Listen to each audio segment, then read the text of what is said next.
Do you want to earn loads of money every month with one small purchase? Then watch the rest of this video and we'll show you how. Not clickbait. Probably a little bit of clickbait. It's all clickbait, I'm sorry. You want to buy a used drone, they're cheap, they're easy to find, but it's easy to get burned. So in this video, we're going to show you how to get the best bang for your buck. So the first thing you need to ask yourself is, why do you want a drone? Do you want to use it to spy on your neighbors, or do you actually want to make some money from it? Loads of drones have different features, whether it's stopping you driving straight into a building or giving you amazing picture quality. You've got to decide which ones you want. So when you're looking through product description pages on websites, it'll often give you things like camera quality and flight time. An average flight time is around 20 minutes, so don't be expecting to fly your pet up into space anytime soon. One of the most important features a drone can have as a beginner is the return to home function. In the case of battery failure or signal loss, then the drone will return back to where you've taken off from without you having to input any controls. That can be, what's that? Alexa.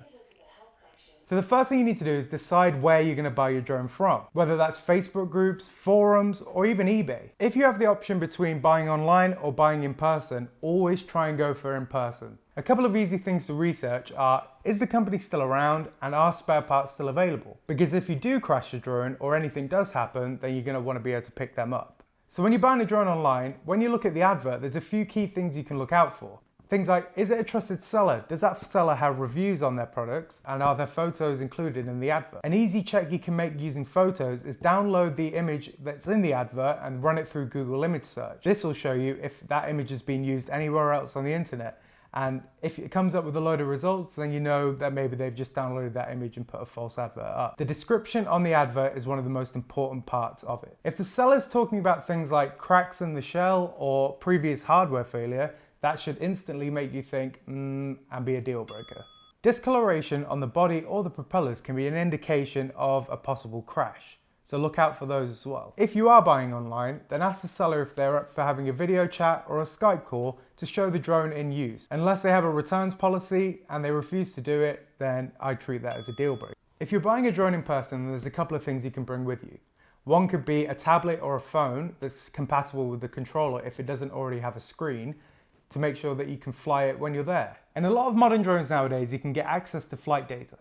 Flight data can include things like battery cycles, flight time, sudden loss in altitude, which can all indicate towards crashes and poor maintenance of the drone itself. If that flight data has been wiped or removed in any way, that should be an indication of something fishy going on and probably a deal breaker as well. So in most drones, there are small copper coils inside the motors. If you can look for discoloration in there, because that can be a sign of heavy use. Also look under the motors for any cracks or across the whole body for any light marks, and also have a look at the propellers. Most drones nowadays will come with spare propellers. It's always important to look at those spare propellers as well, because they could be the ones that were involved in the crash and the seller's trying to hide them from you. So don't take it at face value. If your drone has a gimbal and an attached camera, then there are a couple of things you can do when you've got it in person. If you move the gimbal around freely, then you should listen out for any weird noises. And remember, a good gimbal should always be flaccid. So the next stage is, if you can power the drone on while you're there, then check that the gimbal stabilizes itself automatically. When you power the drone on, it should center itself to the horizon that it's sat on. If it's slightly crooked, then it might just be a simple adjustment you can do in the app.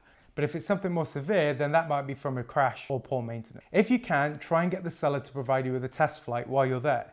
If you don't feel confident doing it yourself, I'm sure they'll be fine doing it for you. Performing a test flight can unveil some problems that you might not be able to see by just looking at the drone itself. Things like weird motor sounds and the way the video is transmitted from the drone itself. Look out for grainy video, or if the camera itself is nice and clear, the lens hasn't got any scratches or cracks. If you can, sync the drone up with your own phone or tablet and look out for any error signs on the app. Don't be put off if it just says things like firmware update, because these can be done at a later date. Any ESC or IMU errors that come up on the app should be considered a deal breaker. Like with most things, when buying online, common sense is always going to be key. A drone could have no damage whatsoever on the outside, but suddenly fall out the air, like the GoPro Karma. When dealing with sellers, if anything doesn't feel right, just don't buy it. We all get that urge when we want to buy something to just get it right there, right now. Sometimes it's best to just step back and look for something else. Also, remember, if it looks too good to be true, it most probably is. So there was a lot of information in this video, and we've condensed it down into this little quick checklist that you can download in the description. Take it along with you or use it when you're buying online.